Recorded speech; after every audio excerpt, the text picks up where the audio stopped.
Hello, Caliber here. Welcome to my channel. This is the second installment of the Tarot Bartender tag.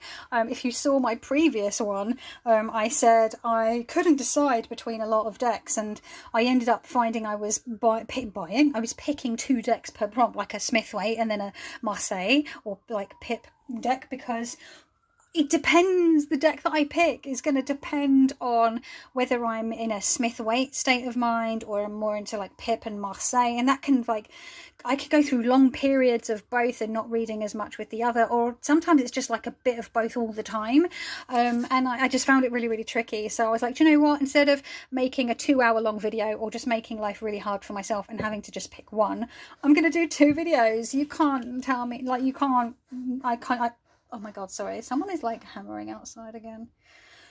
Anyway, I have the window open because it's hot as balls, and I can't have the fan on because it'll be too loud, so we just have to put up with neighbour noises, some noise or other. You know, it's London, isn't it?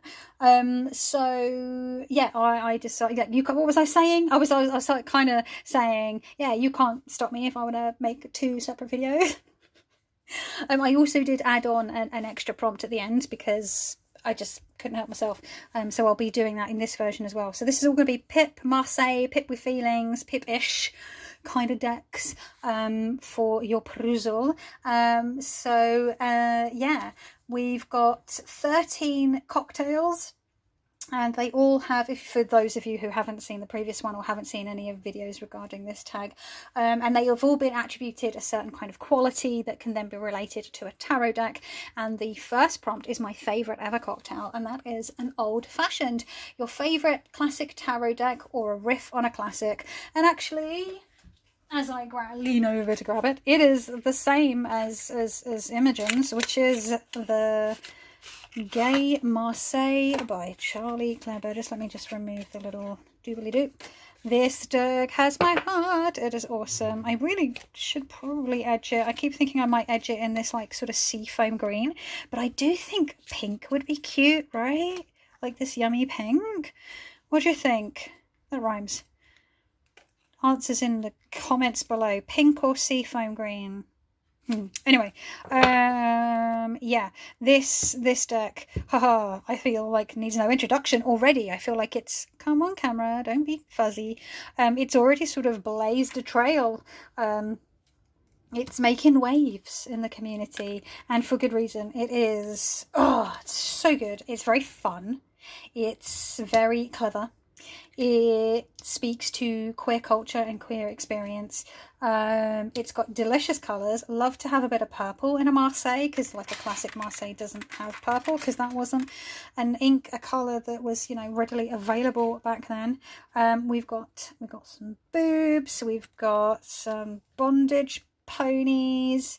We've got these horny little devils. It's so fun. And so queer, and so readable, and all the little arabesques that have been added in are really clever. It all makes sense. The book that you buy separately is so good. If you want to read Marseille, and you're looking for something a little bit more contemporary, a little bit more radical, a little bit more queer, a little bit more inclusive for when it comes to reading Marseille, I would recommend just even buying that book separately, because I feel like you can still apply a bunch of the ideas to a regular Marseille. Why not, right? Obviously there are things that are being referenced in the book that are in this deck, but the numerology and some of the classic imagery and stuff is still sort of mentioned in the book, and I just feel like it's a really refreshing take on the Marseille, and I just absolutely bloody love it. So yeah, this deck, just adore. That is my first one. All right, prompt 2, gin and tonic, a G&T, a no frills, straightforward, to the point deck. And when it comes to the Marseille, there were a couple of contenders, but ultimately I went for the deck that's easier on my hands in the overhand shuffling sense, not in the riffle shuffling sense, because I still haven't managed to sort of manage this one with that very well. But it's the Jean de Blé by Jean-Claude Flornois. This is a very sort of just straightforward, no nonsense. I like the cream backgrounds, like the CBD is nice, but it's very stark. This feels a bit more easy on the eye. The size is easier on the hands for me, not for riffle shuffling. The cardstock is quite thick, and its small size means that it's difficult for me to riffle shuffle, especially with like the hand pain that I get. But it's, you know, it's really, it's one of the, if not the oldest sort of Marseille deck as far as I remember. What was the date for this one?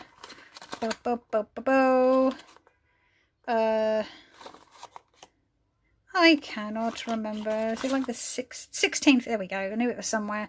1650. Blimey neck. So, yeah. It's, if you're going to get like a classic Marseille book to learn from, this deck's always going to do you right, because it's so classic. You know how people will buy like a Smithwaite, like a Pixie Smithwaite, if they want to like have the exact sort of original. This is one of those. I feel like the CBD is also one of those, which is why that was another deck that came to mind, but like I landed on this one for the reasons I've already mentioned. So yeah, this is such a like straightforward, no nonsense, to the point reader for me, and I loves it. I loves it.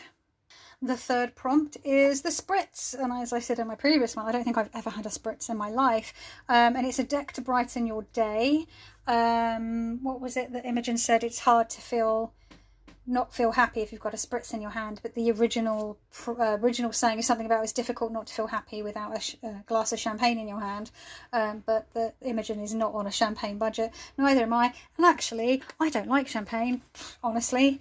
I don't like bubbly, fizzy, like I just don't like it. I don't like the hangover that it gives me. I'm not a champagne person, and everyone's like, oh, let's get the champagne. I'm like, I would literally rather just have a really nice fucking whiskey than a glass of champagne, or even like a really nice beer, a really nice pale ale, than a bloody glass of champagne, honestly, any day. So yeah, a deck to brighten your day, and this is the Dinosaurs de Marseille by Anastasia Kashian. Oh my god, this deck is just so, it's very funny, it's very pithy, it's very clever again. It's still super readable as a Marseille deck, actually, and it is also a Minchiati. So those cards that you saw me popping behind there are all the Minchiati extra cards there. I've still never like sat down properly to get knuckled down with the Minchiati cards, but maybe one day. Too many things to learn, too many things to do, and just too much life going on. It's just, I just love it. I love the renamings of the cards. I love that it's all in French still. I like the way that the what do you call it, suits have been created. Oh no, it's upside down. What's going on? What's happening? It's all turned about. Now I feel like that's that way. I don't know what's gone on. I've clearly like, fuck me. I don't know, maybe I was shuffling in. Sometimes I use reversals, sometimes I don't, but usually only with like Marseille decks. I don't know why. I don't ever really use them with Smithwaite decks. It must have been, yeah. Absolute bloody clown shoes.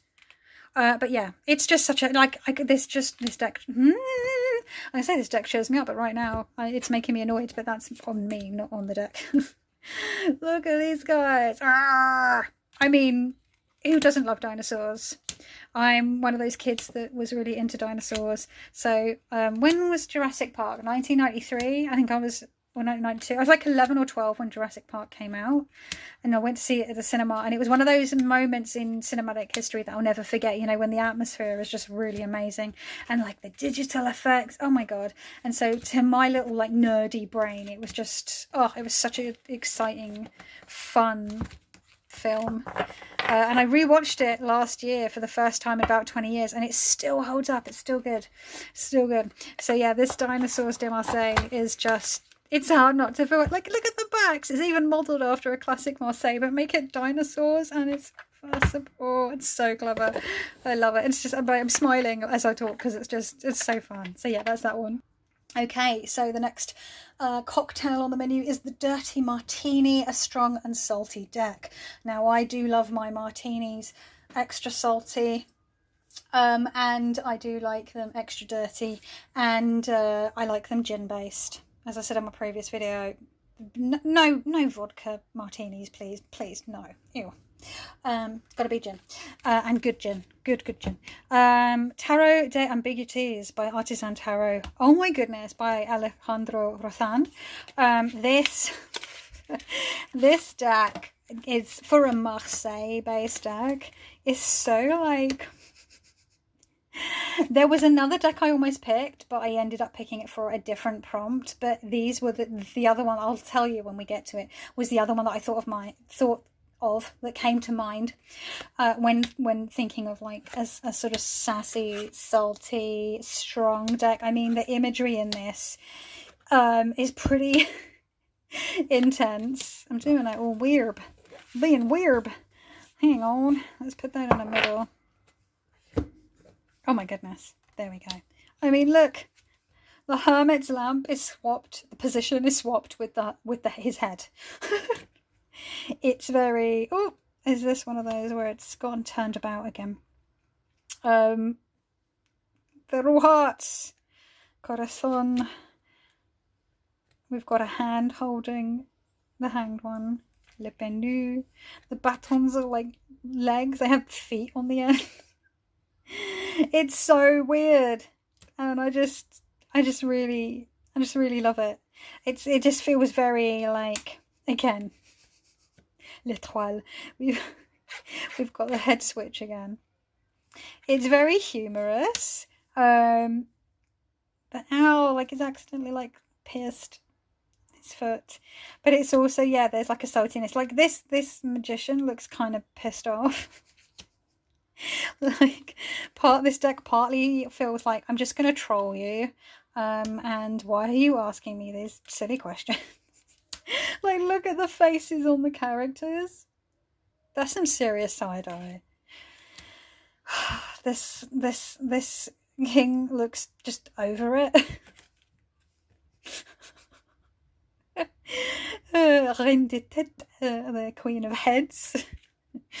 It's so good. I love it. So yeah, this is probably my saltiest Marseille deck, and that's for the Dirty Martini. So next prompt is, if you like pina coladas,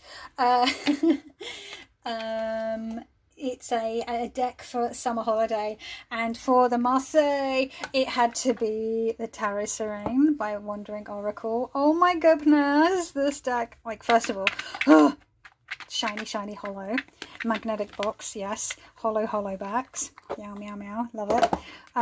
It's just so fun. It's small, it's wee, because, you know, I've already mentioned how much I love wee decks in many of my videos. It's easy for me to shuffle, and it's all merfolk, and it's really cute. Like, look at this mercat. It gives me cute aggression. The court card's so much fun. The hermit is a fucking hermit crab. Like, hello. It's like a sea lion, but not.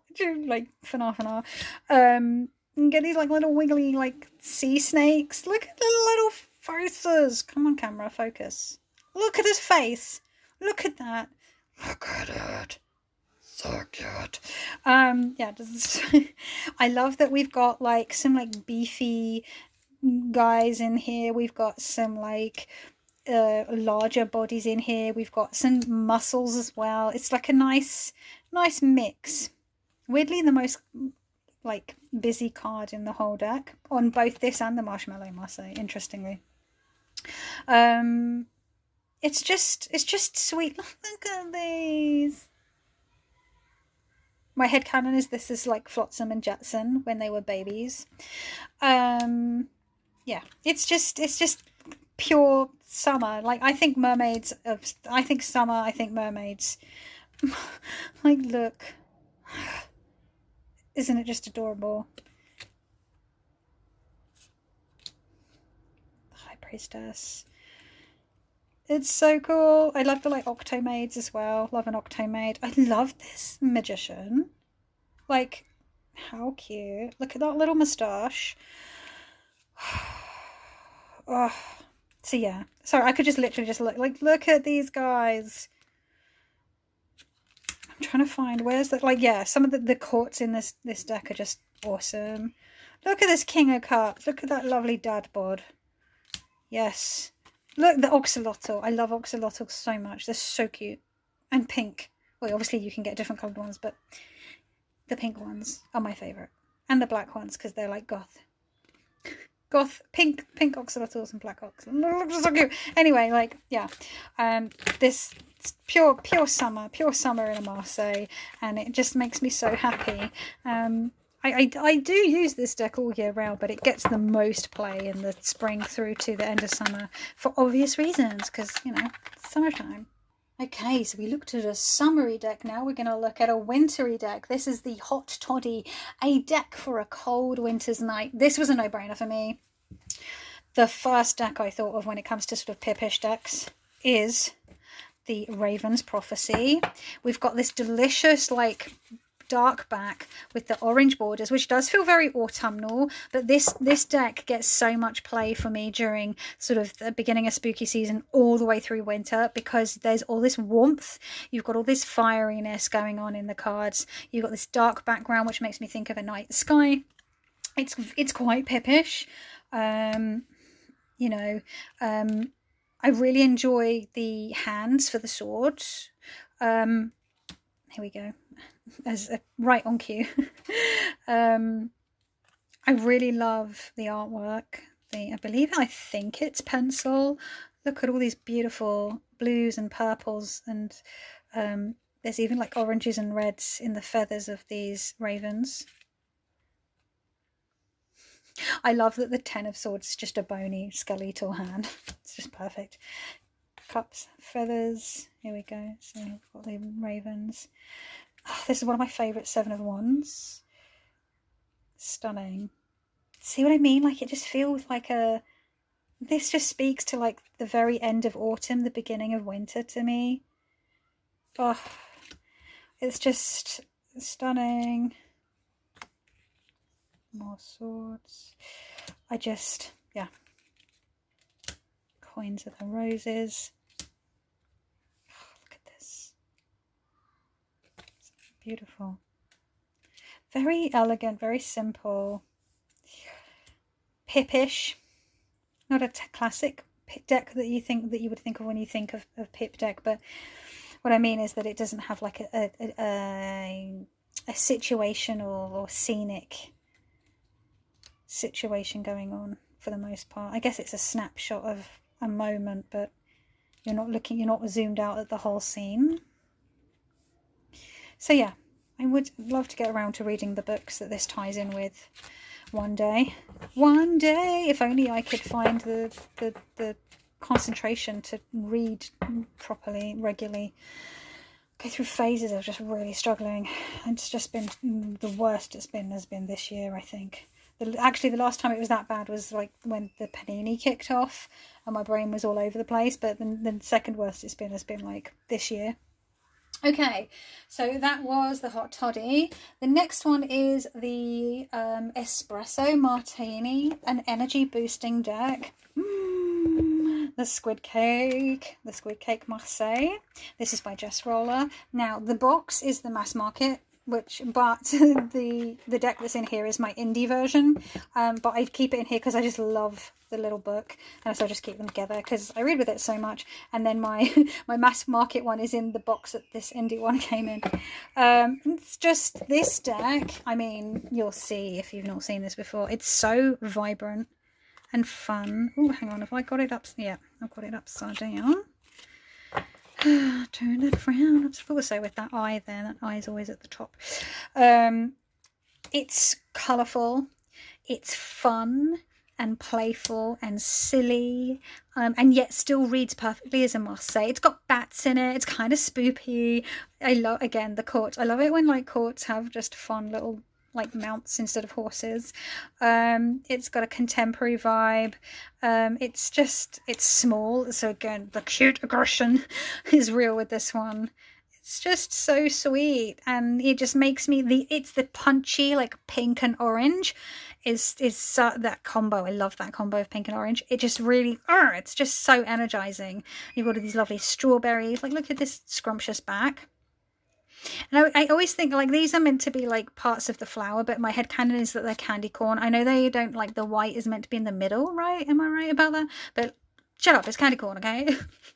Because this also has like a late summer into early autumn, like spooky season vibe for me because of that like orangey tone.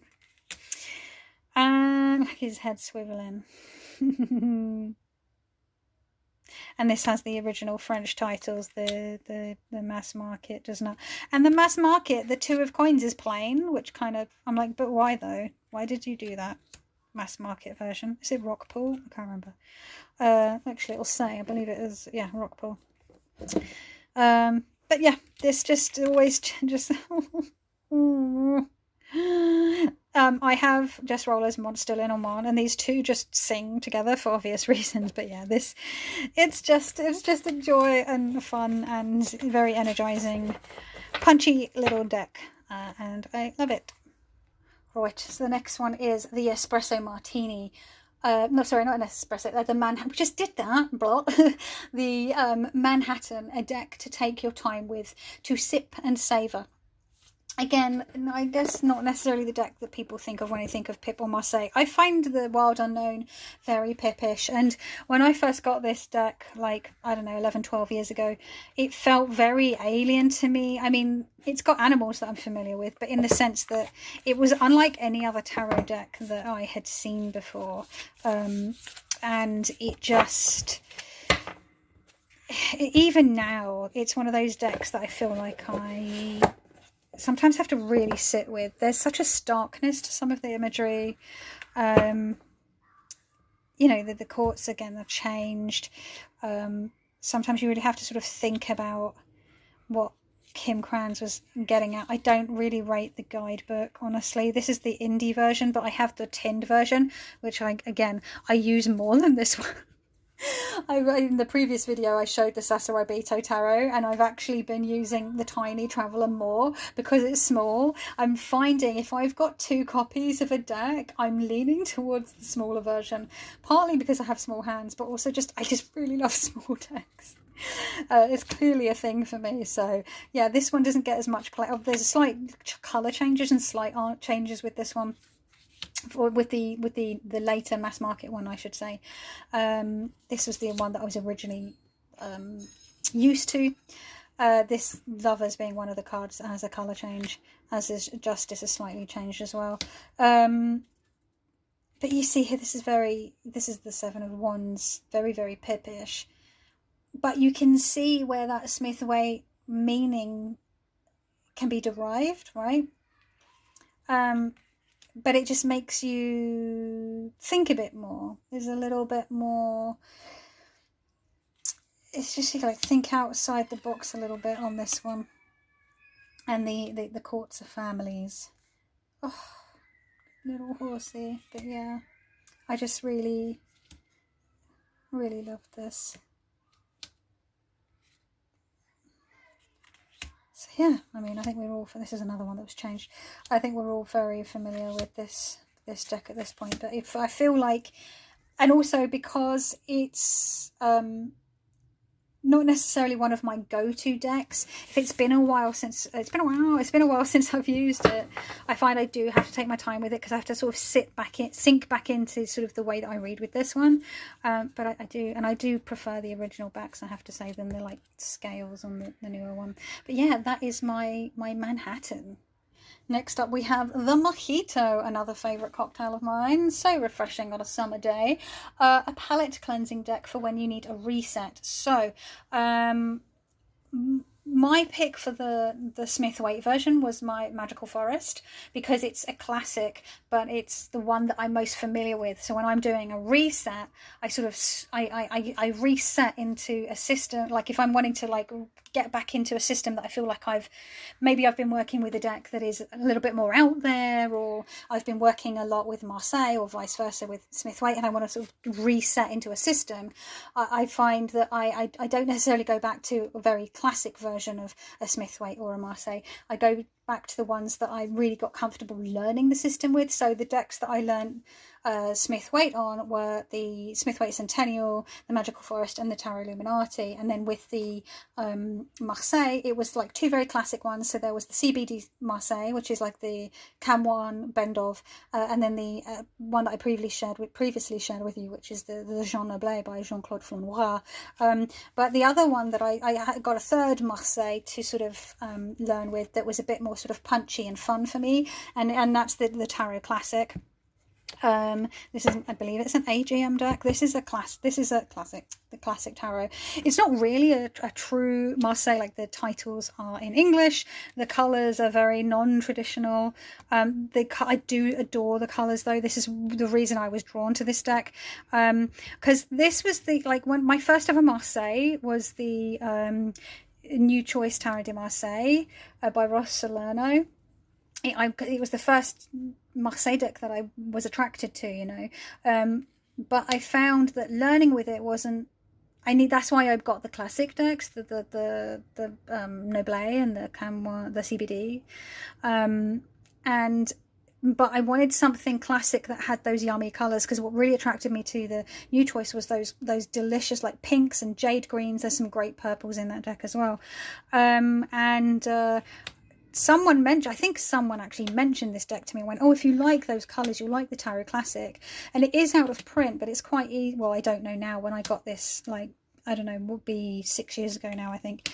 Got this deck, I paid like £10 for it on eBay, and it was still in its shrink wrap.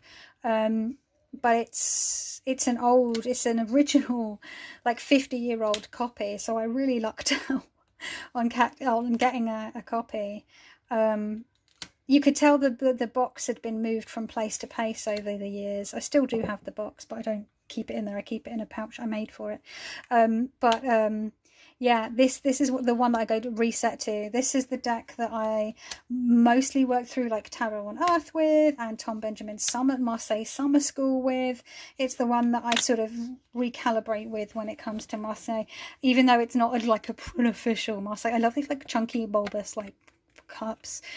It's just yummy. This green is so delicious. I can't even, and the pink, yum. It's really delicious.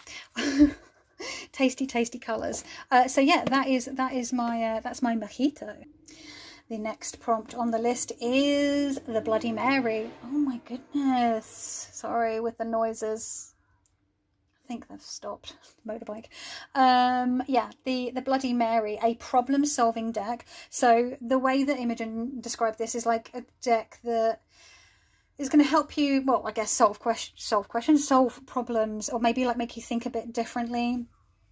For me, I find like this is a deck that I usually use more during the autumn-winter months, because it feels very autumn-winter, and also it was a deck that was bought for me by my partner for our first kissversary anniversary, because we have two anniversaries. We have our first kiss anniversary, which was our original anniversary, and then we have our wedding anniversary, which is ours. So we just celebrate both, because why not both, right?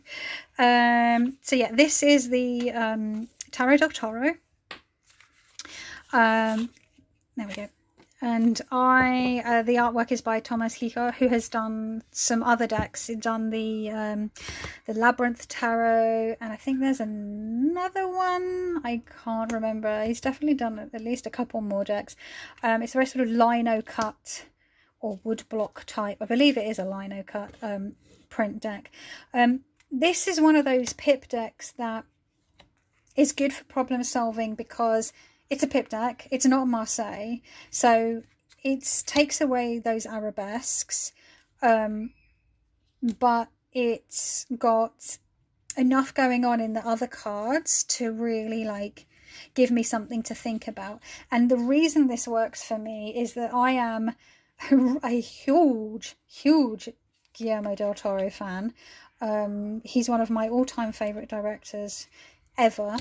I love his work so much. The themes that he plays with and on, the darkness, the folklore, the fairy tale, the magic, the steampunkiness of it, I guess. And being familiar with his work really helps me get a lot out of this deck. I feel like maybe if I wasn't so au fait with his work, it wouldn't work as well for me. But you know, we've got this guy from Hellboy 2, and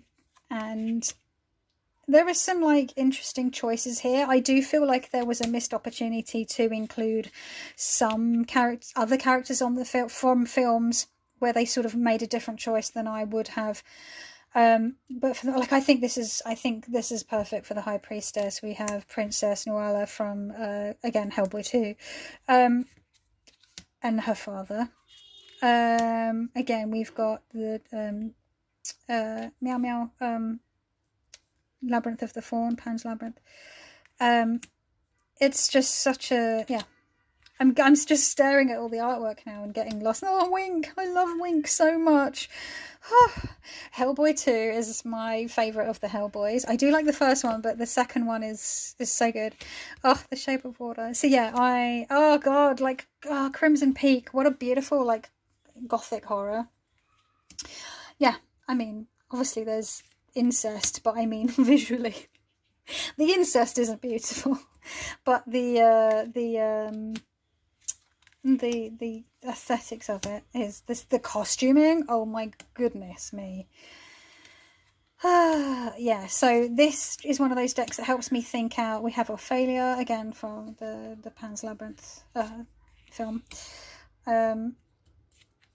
It's just so good, and there's references to pretty much all of Del Toro's work here, right back to all his original Spanish films, which I also really love, like Kronos, for example, and The Devil's Backbone, and what have you. Well worth checking out if you haven't seen. There he is. So yeah, this one just, I don't know, it just speaks to me. I really enjoy it, and come sort of September, this one will be out on the side. Until it gets warm again next year. So yeah, that is my answer for the Bloody Mary, which feels very appropriate for like having a Bloody Mary be kind of like a spooky, darker deck. Our next prompt is a French 75, a special occasion deck.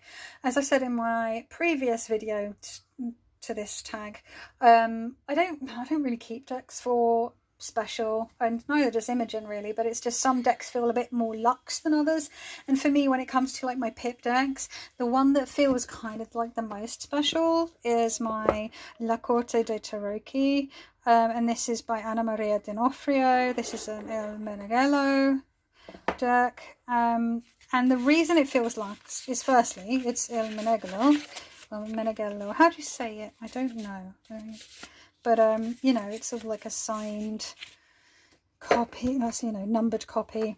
It comes in the lovely box that has the wax seal on it, which always feels very special. Love a wax seal, always feels a bit luxed in it. It's on this, like, super chunky, thick, almost like really thick watercolour paper, but it's smoother. Like, I guess it'd be like kind of like a hot pressed. Excuse me. Oh my goodness. So I'm so sorry. Yeah. Better out than in.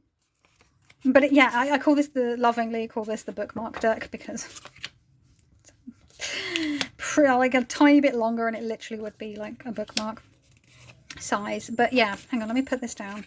It just feels really, it's very difficult to shuffle, but I've kind of figured it out. I used to wash it on the table, but I was worried about really ruining, like scuffing it, so I stopped doing that and just sort of overhand shuffle it against my chest. You're never going to riffle this one. It's just not possible. But yeah, it's a pip rather than a Marseille. It's so, the faces are so charming. It's very muted, soft muted jewel tones almost. Really, really beautiful. I don't know if this is out of print or not, but it's very sweet. Feels very medieval. I love this dragon like biting down on this coin here. Il Bagato. 7 of Cups. Il Carro. La Papessa. La Torre de Babel. Tower of Babel. La Stella, La Luna. Yeah, so, and it's Italian, obviously. Italian creator, Italian deck house. And it just, I realised I didn't really say much, but yeah, but it just feels really luxe and lush, and, you know, not my most expensive deck, weirdly. That it wasn't too spendy, actually. My Bubba Studios ones were much more spendy, but it also has this really delicious sound when it rubs against itself, like a really nice susurration. So yeah, it's this one. This is my French 75. Right, the penultimate prompt for this tag is the Aviation, a wild card deck for when you're feeling adventurous. Well, when I thought of peppy cards, peppy decks, I immediately thought of the Holly Simple Tarot. This is a very peppy deck. This is, I mean, it really is. Well, I mean, look at those backs. Let me just pull these out. We've got little, hang on, there was a, I can't remember if there was another one of these cards, but I think that might be the only one. Yeah. And again, it's a nice sort of Fournier size. This is an indie deck. I don't know if it's in print anymore, but it's so weird. I love it. The first time I saw this deck was on Kellyanne Maddox's channel, and it's just fucking weird. But it's very pippy. I think my headcanon is that these like are, you know, those like wand vibrators. Oh no. It's just so weird, and I have to be in the right frame of mind, the right headspace for this, but sometimes when I feel a bit freaky, this is the deck that I pull out. This was very kindly gifted to me by a friend. And it's just fun. I really like the colour palette. It's got very limited colour palette as a Marseille would have, actually, but and a lot of grey, which you don't necessarily see that often in decks. Like that's lovely, like grey, blue, pink, yellow are like the four main colours. Like what? Look at this devil. What is going on?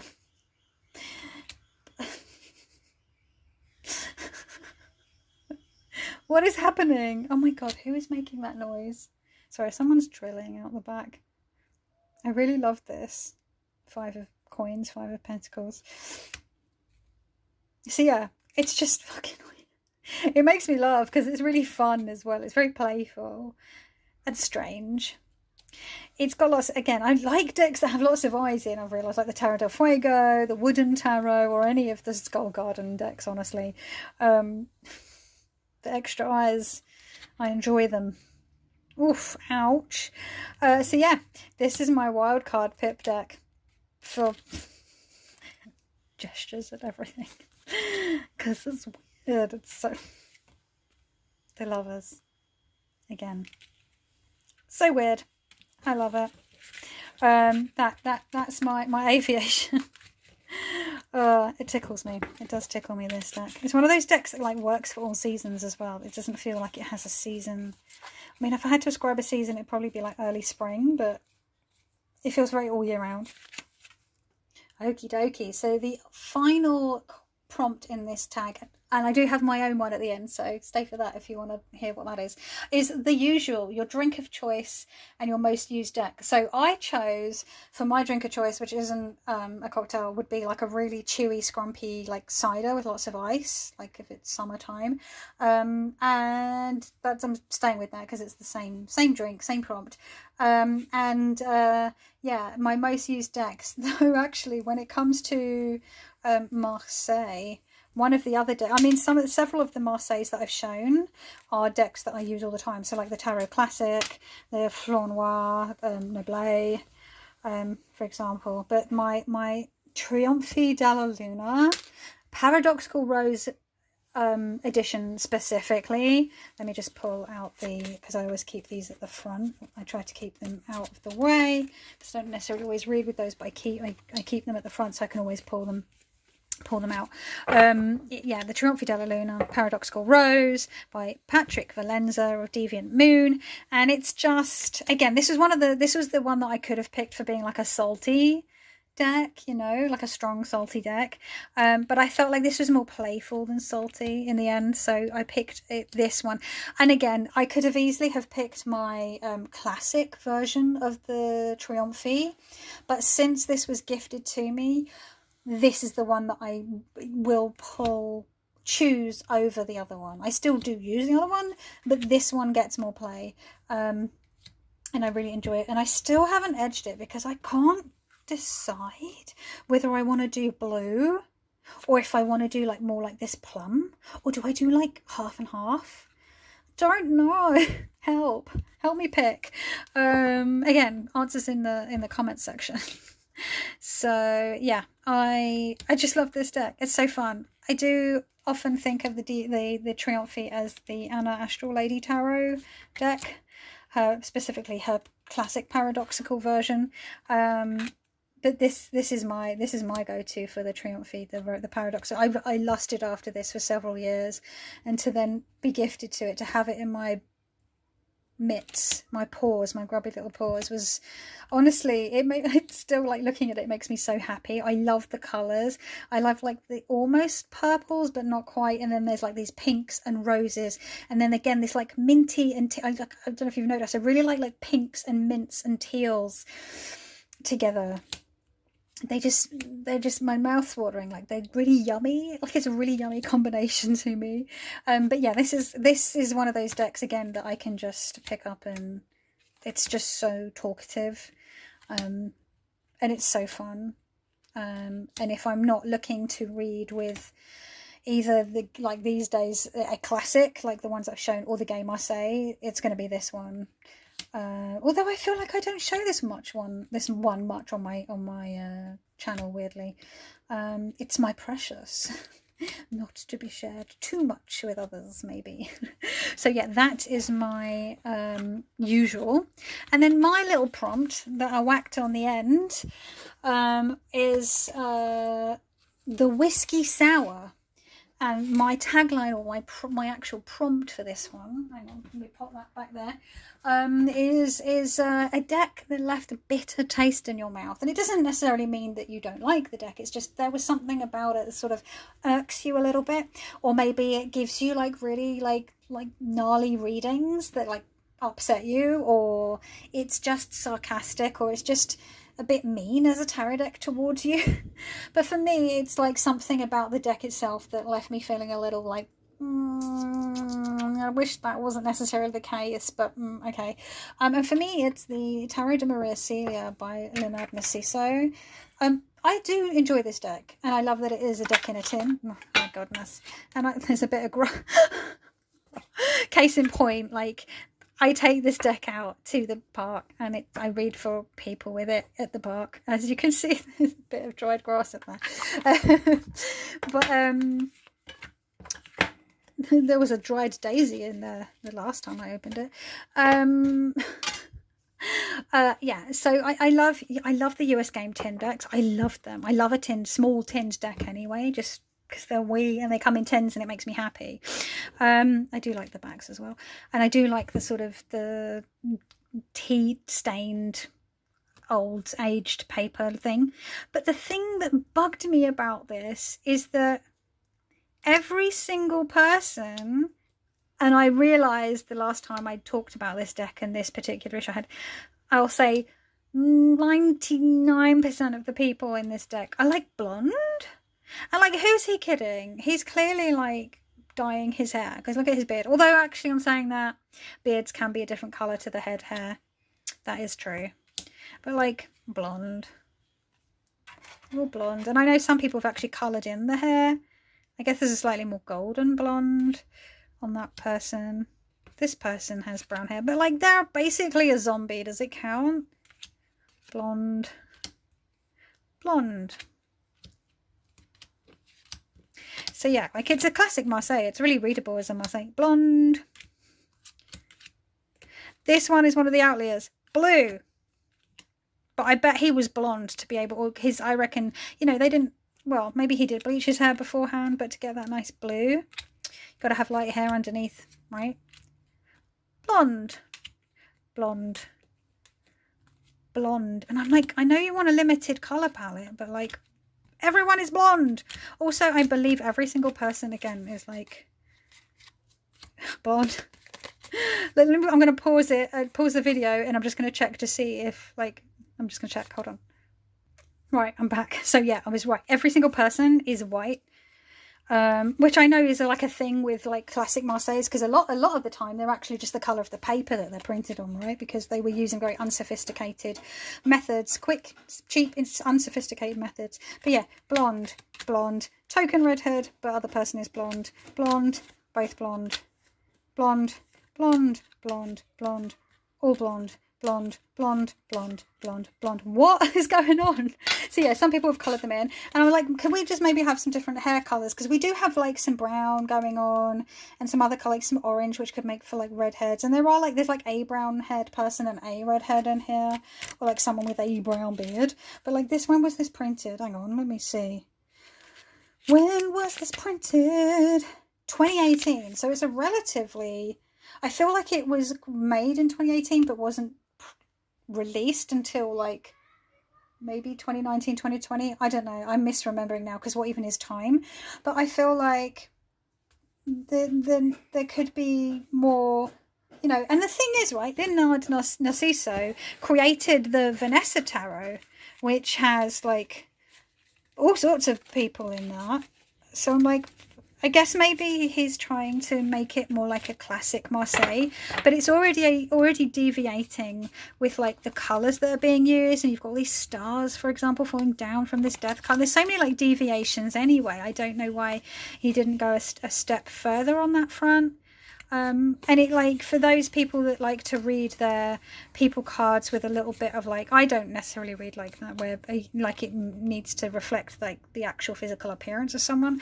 But if people do read that, that sort of, this is a barrier to that as well. But yeah, I just wanted to see some more like, yeah, they're all blonde. Why?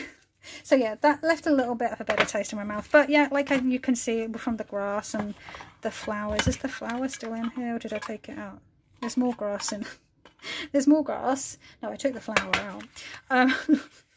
Oh, there's more grass. Sorry, like it's just every time I take this deck out, it's because if I'm reading it on picnic blankets. Sorry. So yeah, anyway, you don't need to see all this. So it left a little bit of a bitter taste in my mouth, but ultimately I still work with it.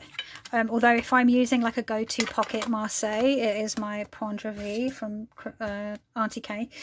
So yeah, that was my little extra on there, and that is the bloody hell. I thought this one was going to be a bit quicker than my last one, and it is, but not by much. So if you enjoyed this, give this a thumbs up, like, subscribe, all that jazz that people say. I don't know, I don't usually do that, because I'm like, you know what to do, and if you don't want to, don't. It's like, you know, whatever, as my tagline says at the end, I'm not the boss of you, you do you. But yeah, I super appreciate you taking time out of your day to watch and or listen to me waffle on. I want to say again, thank you to Imogen for creating such a fucking like baller tag. It's so much fun that I did it twice. I don't know when this one will go up. I will put the Smithwaite one up tomorrow, because I'm filming on Saturday the 10th of August, one after the other. So I might put this one up next week, or I might like put something else. I've got some other stuff that's already in the can, like ready to go. So we'll just see.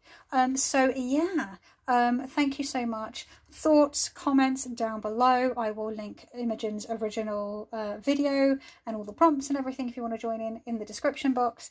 And yeah, I hope that wherever you are safe and you are well, and I will see you in the next one.